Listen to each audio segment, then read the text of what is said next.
Çështja është kjo, te ne, falë Zotit, tash ka vullnet politik, tek qeverit, edhe të Kosovës edhe të Shqipërisë. Por paraqisin problem disa elita që në mosken e modernitetit, në mosken e ateizmit, në fakt ma shumë mbrojnë disa ideologji filo-ortodokse dhe filo-greke, dhe kjo është një problem për cilin nështë do duhe një emisioni tërë, por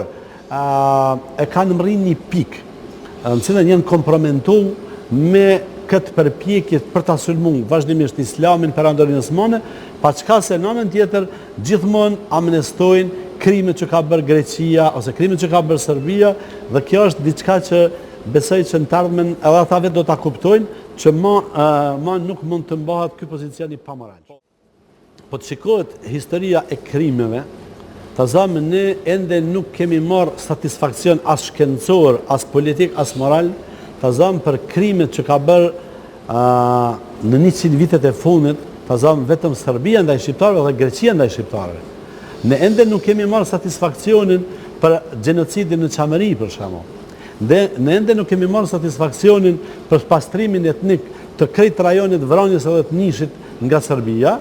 dhe e kanë gjetë këta farë publicistësh dhe këta farë pseudo-historianësh që të merren me perandorinë osmane, për cilën asnjëherë nuk është e faktuar që ka pas në një projekt për spastrim etnik ose për shfarosje të shqiptarëve. Ndërsa edhe Greqia me Megaloiden, edhe Serbia me Naçirtanin kanë pas projekt për spastrim etnik dhe për shkatrim biologjik.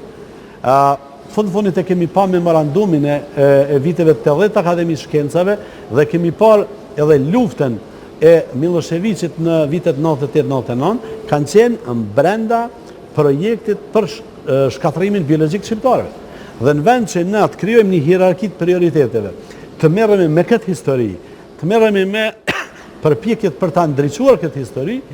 këta bëjnë dhe cilën vetëm rreth ideve jo a ekziston neo-otomanizmi as ekziston. Pse s'merren me idenë a ekziston panslavizmi a nuk ekziston. Kur panslavizmi është ide aktive dhe është ide ekstremisht e rrezikshme për ekzistencën e shqiptarëve edhe në Kosovë, edhe në Maqedoni, edhe në Malzi. Domethënë është diçka që është tolerueshëm, është bën në emën të liberalizmit, në emën të ateizmit, por në esencë ka rrojë më shumë filo-ortodoks.